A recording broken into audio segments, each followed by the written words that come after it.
The African gray parrot is the most popular mid-sized parrot in the United States, and they well deserve their reputation. They're extremely intelligent and superb talkers, and not quite as noisy as the Amazon parrots or the cockatoos. Their only fault, if you can call it that, is that they usually prefer one person to everyone else in the family, which can cause hurt feelings. Now, Darwin is my own African gray parrot, and he prefers me to everyone else in the world. He's been my companion now for about 6 years. And Darwin is one of many African gray parrots that I've had for over 20 years, and I've studied them constantly, and I'm always learning new information about them. And some of that information I'd like to pass on to you. When a bird or an animal becomes popular, there becomes a lot of misinformation about them out there. First, I'd like to clear up a little bit on the background of these birds. The African gray parrot is native to West and Central Africa. And years ago, in 1970s, early 1980s, we used to import them in great numbers from West Africa, from the countries of Ghana and Togo and Lomé. People in the United States started to breed these birds, and now all the African gray parrots that you see sold in pet shops today are born in the United States. Some of these birds are now third generation born in the United States, like Darwin. He's like me. My grandparents came from Italy. Darwin's grandparents came from West Africa. Now, there's two types of African grays that are commonly offered. There's the African gray, which is like Darwin here. They have a red tail. The trade name for them is also called Congo African gray. And then the Timna African gray, like this fellow over here. The Timna African gray is really the only subspecies, and they're a little smaller. They have a brown tail instead of a red tail, and the bill is slightly plum-colored. So there's two types of African grays available, red-tailed African grays and the brown-tailed Timna grays. Now, when you're buying an African gray, it's important to get a tame, hand-fed baby. Now, sometimes you might see little tiny babies available in pet stores, like these little fuzzy ones here that are sleeping away. How can they sleep through all this confusion? Now, you might be tempted to get an African gray at an early age like that, but that's really the wrong age to get it. It's important that African grays learn to socialize with other African grays. So you want to get a bird about 3 to 4 months old that has grown up in a group with other African grays. Now, you may notice that some of the African grays here do not have their wing feathers trimmed. Some of the babies I have not yet trimmed their wings. And that's because I believe that it's better if the bird can learn to fly at least once before you trim its wings. And then when the baby gray's wings are trimmed, they should not be trimmed too closely.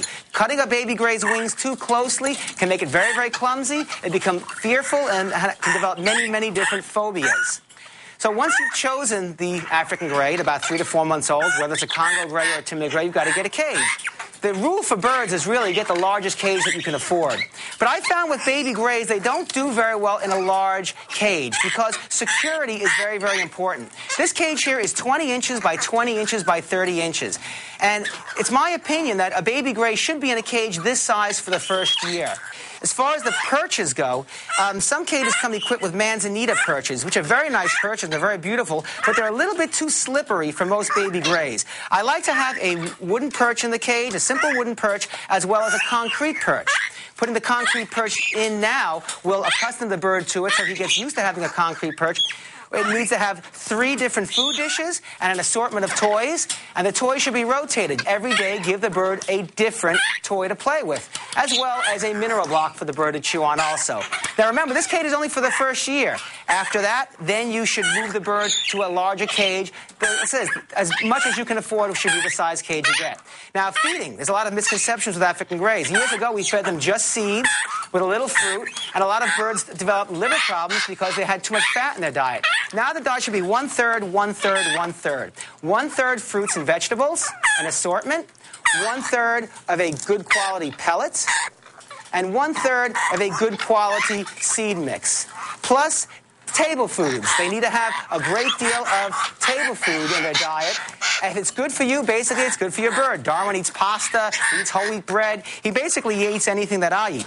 Now, vitamins are very important with grays. They need a good multivitamin supplement in the water as well as a calcium supplement. Many grays suffer from calcium deficiencies, and if you get a calcium product such as this, it's Calciquid, Neocalglucon, glutamate syrup, you put that in the bird's water every day, and that's going to take care of that. Now, feather care is very, very important. Birds need to be misted with warm water from a plant mister every day.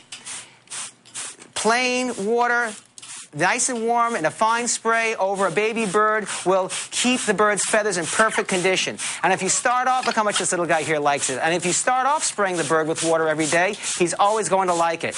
Now, when you buy a baby gray, many people are disappointed because the bird doesn't talk right away. But grays, like chimpanzees and other intelligent animals, mature very, very slowly. And it's a rare baby gray that will talk before it's a year old. Now, a gray is a hardy bird and can live for a long time. And by following these simple guidelines, your African gray parrot can be a lifelong companion to you, as I certainly hope Darwin will be to me. Hello, Darwin.